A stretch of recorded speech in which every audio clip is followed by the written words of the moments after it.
Chapter 23.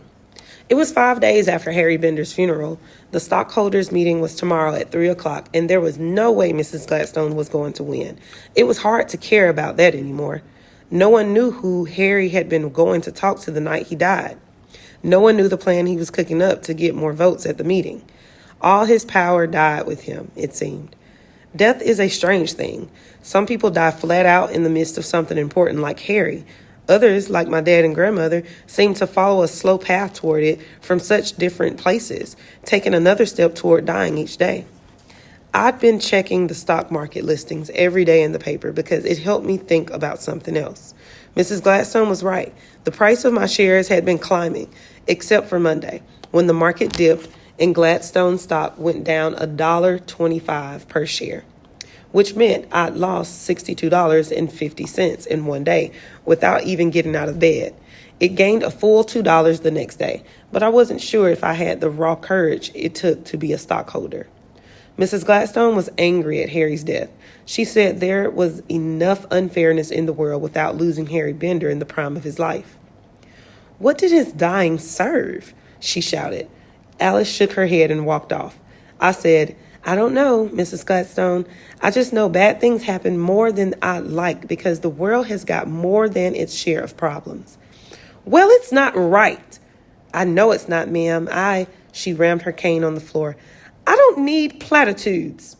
"I didn't mean to." "What?" "This is a hard time for everyone, Mrs. Gladstone, and enough." She stormed from the living room, but it felt like she was still standing there. Anger hangs in places sometimes long after the person is gone. I stomped my foot hard because I had to do something. I hate it when people stop a conversation and I have more to say. My grandma used to say that some things in life don't have an explanation. What kept her going was believing there was more good in the world than there was bad. "Sometimes you have to look real hard for it," she said. "But I swear to you, Jenna, it's there." I promised her I'd look, and I've been looking ever since. My grandmother had to be put in Shady Oaks. She got Gladys as her roommate. When Mom started the night shift, she got time and a half pay. When Dad came back to town, I was pushed out the door to Texas and got to know Mrs. Gladstone and met Harry Bender and Alice. You never know where the road's going to take you. I think sometimes it's less important that you get to your destination than the side trips you take along the way. I walked down the hall to Mrs. Gladstone's room and knocked on the door. "What?" she shouted. "I'm going to make a grilled cheese sandwich, Mrs. Gladstone, and wondered if you wanted one." Silence. "I make the best grilled cheese sandwich in the world," I added humbly. The door opened. She was standing there in camel slacks and a cream-colored shirt. "I haven't had a grilled cheese in years." "This is your lucky day," I said and headed toward the kitchen. I stood at the long tile kitchen counter, brushing olive oil on thick oatmeal bread. I spread the other side with honey mustard, layered on cheddar cheese, tomato slices, and sautéed Canadian bacon. Placed a slice of oatmeal bread on top. Put the two sandwiches in a cast iron skillet, sizzling with butter.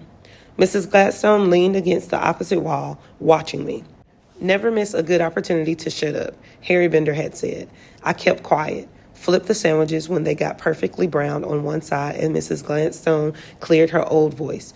We were standing there as different as two human beings on this earth could be, and yet we were connected. I put the sandwiches on 2 plates, cut them at an angle to show off, put them on the round glass kitchen table by the window that overlooked the rock garden. Our kitchen table at home overlooked the fire escape. Mrs. Gladstone came to the table slowly. She'd been moving slower since Harry Bender died. We all had. Grieving sucks energy from a person's core. She took a bite of the sandwich. Her face lit up. "Superb!" I tried mine. It was too. She said, "If Harry was alive, Jenna, what do you think he'd be doing right now?" I checked my watch. 4:13, Wednesday. "He'd be selling shoes, Mrs. Gladstone, doing his level best to make you rich right up until the store closed." She laughed. "And he wouldn't be giving up. He'd be talking to people, thinking about what he was going to say at the stockholders meeting. I think being in AA for as long as he was, he got used to seeing all kinds of problems turn around, and that gave him courage." Mrs. Gladstone ate the last bite of her sandwich. "I'm about to lose my company, but I certainly am well fed." I put my sandwich down. Mrs. Gladstone, I don't think you realize how strong you are. She looked at me irritated, but I couldn't stop. I know your hip hurts, and you've got the operation coming up. I mean, your strength as a person. I know what it's like to be tossed aside by an important person, Mrs. Gladstone. It makes you think you're not worth fighting for, that people can do whatever they like and you don't fight back or tell them how you're feeling.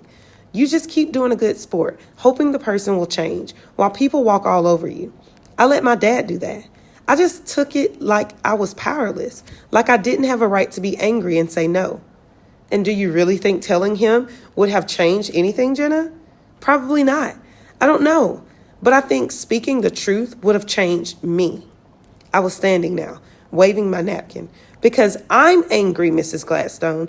I've been afraid of it for so long. Afraid that if I let him know how I felt, he'd hate me. Like I was supposed to be perfect and make up for the fact that he had all these problems. Mrs. Gladstone was studying her plate like the answer was in the blue and white flowered pattern. I'm angry too, she said quietly. Then go to that meeting tomorrow and kick some butt, ma'am. That's what we're in Texas for, isn't it? She stared at the plate. I don't know anymore. And wave the cane around, Mrs. Gladstone. That cane's a real killer.